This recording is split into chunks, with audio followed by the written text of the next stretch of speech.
I showed up for my shift and my supervisor said, 5 patients died under your care yesterday. I stood in the doorway of Warren Stokes' office at Thornhill Regional Medical Center, still holding my purse and coffee thermos, completely unable to process what he'd just said. My name is Lydia Mercer, and I'd been a registered nurse in the cardiac care unit for 9 years.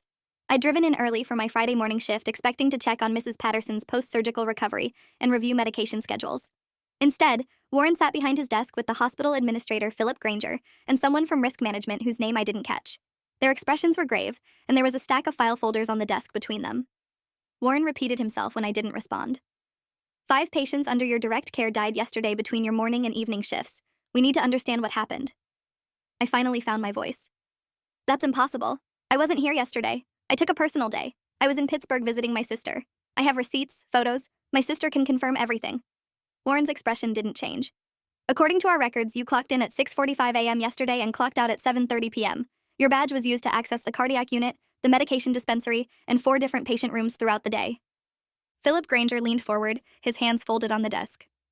Miss Mercer, we've reviewed the electronic health records. Your login credentials were used to access patient files, update medication schedules, and document care throughout the day. The death certificates list you as the attending nurse for all 5 patients: Margaret Hollis, Frank Desmond, Ruth Carlisle, Donald Archer, and Vera Mullins. All 5 went into cardiac arrest within hours of medication administration that your credentials authorized. I felt the room tilting. I wasn't here. Someone else used my credentials. Someone logged in as me. I can prove I was 300 miles away. The risk management woman, whose badge read Suzanne Clarkson, spoke for the first time. Miss Mercer, we understand this is shocking news, but we need to follow protocol. The state medical board has been notified. There will be an investigation. In the meantime, we're placing you on immediate suspension without pay pending the outcome. We'll need your badge, your access card, and any hospital property in your possession. Warren added. The police are also being notified. 5 deaths in one day involving the same nurse raises serious questions about potential criminal conduct. I handed over my badge with shaking hands, my mind racing through yesterday. I'd woken up at my apartment, driven 3 hours to Pittsburgh, spent the day with my sister Rachel and her kids, had dinner at a restaurant on the south side, and driven home late. I had credit card statements showing gas purchases in Pittsburgh, restaurant receipts, photos I'd taken of my niece and nephew at the park. I had text messages with Rachel planning the visit. I need to get a lawyer, I said, my voice steadier than I felt. Philip nodded. That would be advisable. We'll be conducting our own internal investigation, but this matter is now in the hands of law enforcement and the medical board. You'll be contacted for formal interviews. I walked out of the hospital in a daze, employees I'd worked with for years staring at me as I passed. News traveled fast in hospitals. They already knew something terrible had happened, and they were watching me leave under suspension. I sat in my car in the parking lot, my hands gripping the steering wheel, trying to understand. 5 patients dead. My credentials used. My login accessed. Someone had impersonated me, used my identity to administer medications that killed 5 people, and I had no idea who or why. I drove straight to Rachel's house, calling her from the road. She was stunned when I explained what had happened. But you were here all day yesterday. We have dozens of photos, video clips of the kids. My neighbors saw you. This is insane. I needed her to start documenting everything. Times I'd arrived and left, places we'd gone, people who'd seen me. She started making a list while I drove. By the time I got to her house in Pittsburgh, she had a detailed timeline and had contacted 3 neighbors who'd seen me throughout the day. I spent the afternoon pulling together evidence, bank statements showing purchases in Pittsburgh, toll road receipts from the Pennsylvania Turnpike, my phone's location history showing I'd been in Pittsburgh all day, photos and videos time-stamped throughout the day, text message exchanges with Rachel from the week before confirming plans. I had an airtight alibi proving I couldn't have been at Thornhill Regional yesterday, but someone had been there using my identity, and 5 people were dead because of it. I called a lawyer that evening, someone Rachel's husband recommended who handled medical malpractice defense. Barbara Tennant agreed to meet me the next morning at her office in downtown Pittsburgh. Barbara was in her 50s, sharp and direct. She listened to my story without interrupting, reviewed the timeline and documentation I'd assembled, and leaned back in her chair. You have a solid alibi for your physical location, but that doesn't explain how someone accessed your credentials and logged into hospital systems using your identity. That suggests either someone stole your login information, or someone with system administrator access created false records to frame you. I'd been thinking about that all night. My password is complex and I change it regularly. I never write it down. I don't share it. But people at the hospital know my routine, my schedule. If someone planned this, they'd know I took a personal day yesterday. Barbara made notes. We need to find out who had access to your credentials and who had motive to frame you. Walk me through any recent conflicts at work, any situations where someone might have felt wronged or passed over. I thought through the past 6 months. There'd been a promotion opportunity for a nurse manager position that I'd applied for but didn't get. The position went to someone with more administrative experience. I'd been disappointed but hadn't made an issue of it. There was a medication error incident 3 months ago where I'd caught another nurse, Colleen Vance, about to administer the wrong dosage to a patient. I'd reported it through proper channels, and Colleen had received a written warning. She'd been angry about it, said I'd made her look incompetent in front of the patient's family. Barbara focused on that. Tell me more about Colleen Vance. What's her role at the hospital? I explained that Colleen wasn't actually a nurse. She worked in medical records administration, handling electronic health record management and system access for the cardiac unit. She'd been trying to transition into nursing, had taken some courses, but had failed her boards twice. The medication error had happened when she was shadowing nurses as part of a training program. My report had gotten her removed from that program. So she has administrative access to medical records and she has a grudge against you, Barbara summarized. That's a starting point. We need to hire a private investigator to look into her background, her access levels, and whether she had means and motive to frame you. She recommended Raymond Keller, an investigator who specialized in medical fraud cases. We met with him that afternoon. Raymond was methodical and thorough, asking detailed questions about hospital systems, security protocols, and the specific patients who'd allegedly died under my care. 5 deaths in one day is statistically impossible in a cardiac unit unless something catastrophic happened, Raymond said. We need to verify that these patients actually died and examine the circumstances. If the deaths were real, someone administered something lethal. If the deaths were fabricated, someone created false records. Either way, this required significant access to hospital systems. I returned home to my apartment that evening and found reporters waiting outside. The story had leaked. Nurse suspended after 5 patient deaths, read the headline on the local news website. The article described me as a veteran cardiac nurse placed on suspension pending investigation into 5 deaths that occurred under my care. It quoted an unnamed hospital source saying the deaths showed a suspicious pattern. My name and photo were included.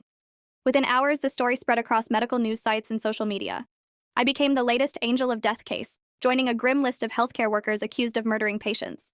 Comments filled with speculation about my motives, my mental state, my history. People I'd never met were calling me a monster, demanding I face the death penalty. The hospital released a statement expressing condolences to the families of the deceased patients and emphasizing their cooperation with law enforcement. They didn't mention that I'd been 300 miles away when the deaths allegedly occurred. My phone started ringing with calls from reporters wanting comments. I didn't answer. Barbara had instructed me not to speak to media under any circumstances. The police contacted me through Barbara on Sunday requesting a formal interview. We met at the district attorney's office Monday morning. Detective Luis Cordova and his partner Detective Amy Thornhill led the interview with prosecutors present. I walked them through my timeline for the day in question, providing documentation for every claim. Detective Cordova reviewed the evidence carefully. This shows you were in Pittsburgh, but it doesn't explain how your credentials were used at the hospital. Can you think of anyone who might have had access to your login information? I told them about Colleen Vance, about the medication error, about her role in medical records administration. Detective Thornhill made notes. We'll be interviewing hospital staff and reviewing security footage. If someone impersonated you or used your credentials fraudulently, we'll find evidence of it. The prosecutor, a woman named Ellen Shapiro, asked pointed questions about my relationship with the deceased patients. Had I treated them before? Did I know them personally? Did I have any conflicts with their families? I explained that I'd cared for 2 of them during previous admissions, but the other 3 I'd never met. Ellen seemed particularly focused on the medication records showing lethal doses administered under my credentials. These medications, potassium chloride and insulin, were given in amounts sufficient to cause cardiac arrest. That's not an accident. Someone intentionally administered fatal doses, Barbara interjected. Which proves someone with medical knowledge and system access committed these murders and framed Miss Mercer. She has an ironclad alibi proving she couldn't have physically been at the hospital. You should be investigating who had the means and motive to use her identity. Detective Cordova acknowledged that. We're examining all possibilities. But Miss Mercer, you should know the hospital's preliminary investigation found no evidence of system intrusion or unauthorized access. According to their IT department, the logins using your credentials came from hospital terminals you normally use, at times consistent with normal shift patterns. From the hospital's perspective, everything looks like you were there. That was impossible, but it suggested whoever framed me had sophisticated knowledge of hospital systems and had carefully crafted evidence to support their false narrative. Raymond called Barbara that afternoon with initial findings. He'd been reviewing publicly available information about the 5 patients who'd allegedly died. Something's wrong with the death records, Raymond said. I can find obituaries and death certificates for Margaret Hollis and Vera Mullins, but nothing for the other 3 patients. No funeral home notices, no death certificates filed with the state, no Social Security death records. It's possible the information hasn't been processed yet, but it's also possible those patients didn't actually die. Barbara and I met with Raymond at his office to review what he'd found. He'd pulled records showing that Frank Desmond, Ruth Carlisle, and Donald Archer had all been discharged from Thornhill Regional the day after they'd allegedly died under my care. These 3 people are alive, Raymond said, showing us discharge paperwork with dates from the day after the supposed deaths. Someone created false death certificates listing you as the attending nurse, but the patients didn't actually die. This was pure fabrication.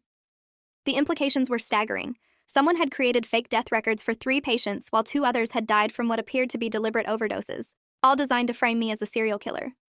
Barbara immediately filed a motion with the court demanding all hospital records related to the 5 patients, including the original death certificates, medication logs, and system access records.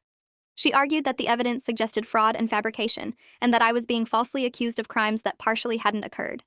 The judge granted the motion and ordered the hospital to produce all relevant records within 48 hours. The hospital's lawyers pushed back, citing patient privacy and ongoing investigation, but the judge wasn't sympathetic. If false death certificates were created bearing Miss Mercer's name, that's a serious crime. Produce the records. When the records came through, the fraud became undeniable. The death certificates for Frank Desmond, Ruth Carlisle, and Donald Archer had been created in the hospital's electronic system but never submitted to state vital records offices.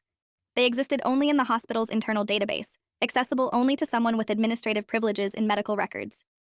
The signatures attributed to me were digital forgeries, scanned versions of my signature taken from legitimate documents, but inserted into fraudulent certificates. For Margaret Hollis and Vera Mullins, who had actually died, the medical records showed massive overdoses of potassium chloride administered through their IV lines, but the administration times had been altered to coincide with when I was supposedly on shift. Pharmacy records showed the medications had been dispensed using my credentials, but security camera footage from the pharmacy at those times showed someone else retrieving the medications. The footage was grainy, but the person's height and build didn't match mine. Raymond enhanced the footage and showed that the person was wearing scrubs and a surgical cap that obscured their face, but certain physical characteristics were visible. Female, approximately 5'6", specific walking gait, distinctive watch on left wrist. He started comparing this figure to known hospital employees. Meanwhile, Barbara demanded the hospital produce complete system access logs, showing every instance of my credentials being used on the day in question. The logs revealed suspicious patterns. My credentials had logged into multiple terminals simultaneously, which was physically impossible. At 3:15 p.m., my login was active on a terminal in the cardiac unit, another in medical records, and another in the pharmacy, all at the same time. This proves the credentials were compromised, Barbara told the prosecutors. No single person can be logged into 3 terminals in 3 different locations simultaneously. Someone cloned her access or had administrator-level ability to spoof her credentials. Detective Cordova brought in the hospital's IT security team for questioning. They were forced to admit that their systems had vulnerabilities, that someone with administrative access could theoretically create false login records, but they maintained no unauthorized access had occurred. That position became untenable when Raymond discovered that Colleen Vance had accessed the system logs themselves multiple times in the days after my suspension, behavior far outside her normal duties. She'd been trying to cover her tracks, viewing and possibly altering records of her own activities. Barbara filed a formal complaint with the medical board providing all evidence of fraud and demanding my suspension be lifted immediately. The board scheduled an emergency hearing, unusual but warranted given the circumstances. At the hearing, Barbara presented the timeline proving my alibi, the evidence of fabricated death certificates, the system logs showing impossible simultaneous logins, and security footage showing someone else retrieving medications using my credentials. The board's attorney acknowledged the serious concerns raised by this evidence. The board voted to convert my suspension to administrative leave with pay pending criminal investigation outcomes, and to note in their records that substantial evidence suggested I'd been framed. It wasn't full exoneration, but it was progress. The story shifted in the media. Nurse may have been framed in patient deaths, read new headlines. Articles detailed the fabricated death certificates and impossible system access patterns. Some outlets apologized for earlier coverage presuming my guilt. Others doubled down, suggesting I might have had accomplices. The damage to my reputation was done. Even people who believed I was innocent now associated my name with patient deaths and murder accusations. Detective Cordova called Barbara requesting another meeting. They'd arrested Colleen Vance that morning on charges of fraud, forgery, and murder in connection with the deaths of Margaret Hollis and Vera Mullins. She'd initially denied everything, but when confronted with system logs showing her accessing my credentials, creating false records, and retrieving medications from the pharmacy, she'd asked for a lawyer. The search warrant executed at her home had found notebooks containing detailed plans for framing me, including my schedule, my normal routine, and a list of patients who could be targeted. The notebooks also referenced other people, suggesting Colleen hadn't acted alone. Detective Thornhill showed us photographs of the notebook pages. She recruited at least 4 other people to help with this, people who had grievances against you or the hospital. We're identifying them now based on names and references in these notes. One name jumped out at me immediately. Diane Sorrell, a nurse I'd worked with who'd been fired 6 months ago for repeatedly showing up to shifts under the influence of alcohol. I'd been one of several nurses who'd reported concerns about her behavior to management. Diane had blamed me specifically, said I'd destroyed her career out of jealousy. Another name was Kevin Pratt, a physician's assistant who'd been passed over for a promotion that went to someone I'd recommended.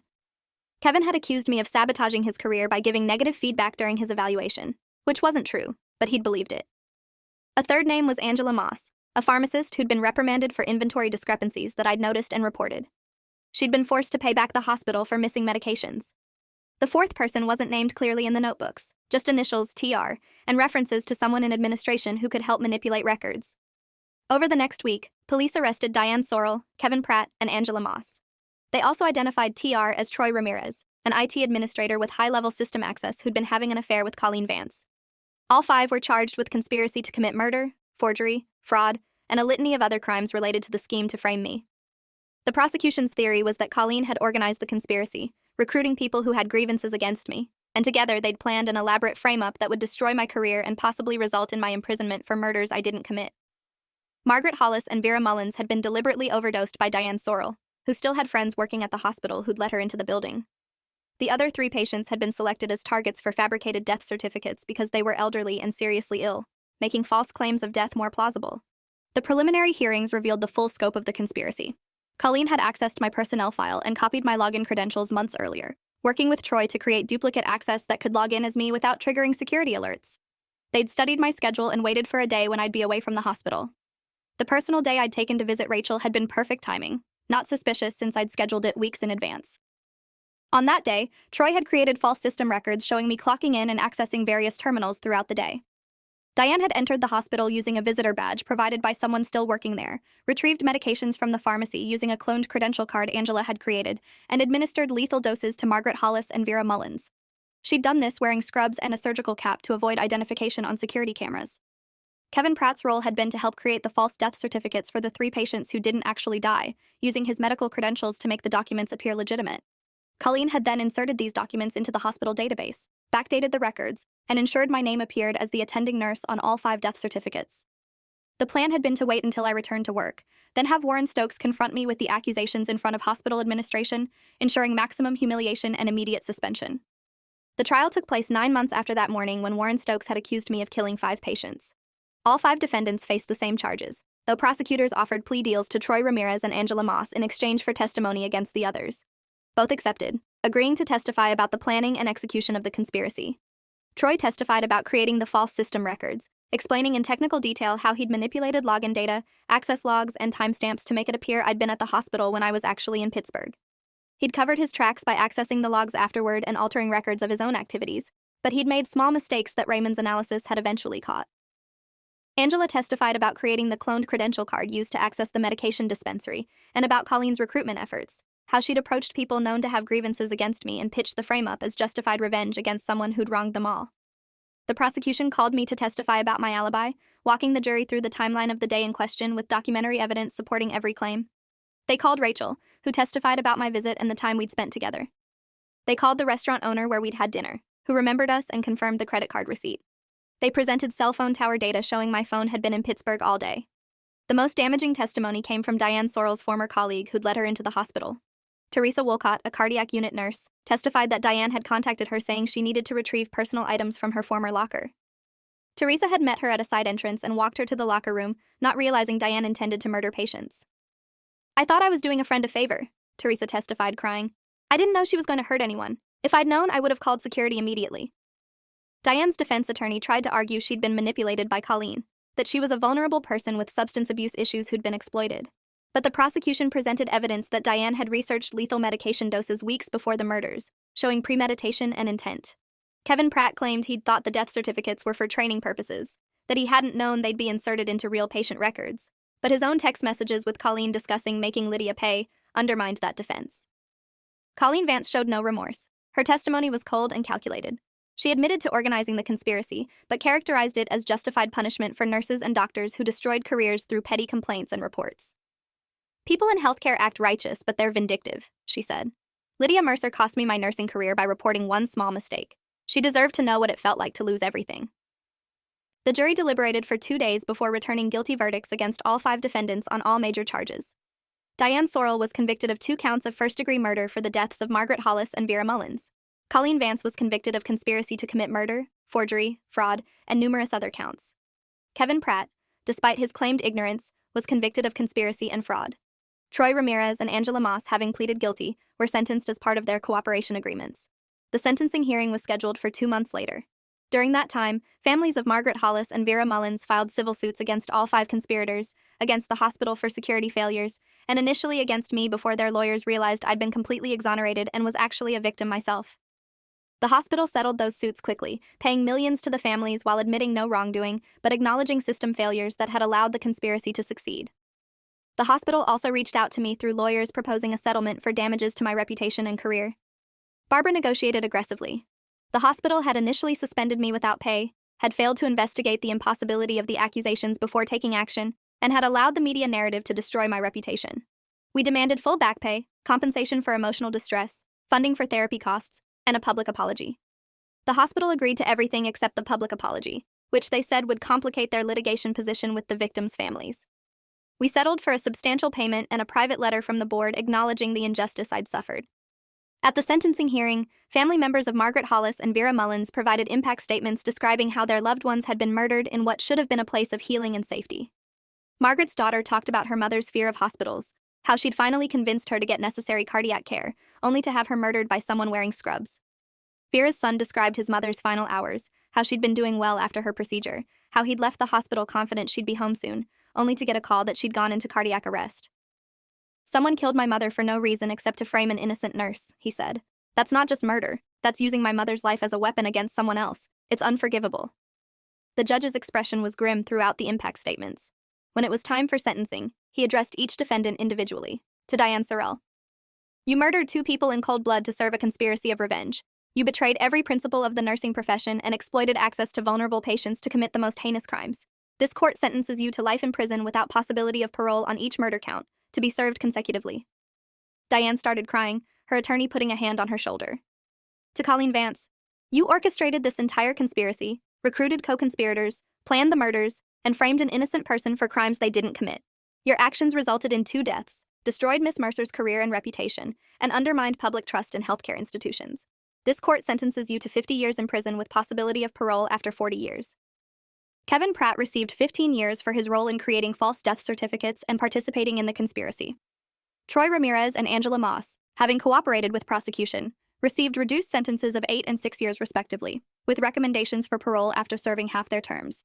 The judge concluded by addressing me directly, though I sat in the gallery rather than at the prosecutor's table. "Miss Mercer, I want to acknowledge the extraordinary injustice you've suffered. You were accused of heinous crimes you didn't commit, suspended from your profession, publicly vilified, and forced to defend yourself against a sophisticated conspiracy. This court hopes that today's sentences provide some measure of justice and closure. You have this court's deepest apology for the ordeal our system put you through." I appreciated the words, but they couldn't erase the trauma of those 9 months between accusation and conviction. The nightmares where I was surrounded by dying patients I couldn't help, the paranoia about everyone around me potentially being part of another conspiracy, the inability to trust my own profession anymore. I'd been cleared, vindicated, compensated financially, but I couldn't go back to nursing.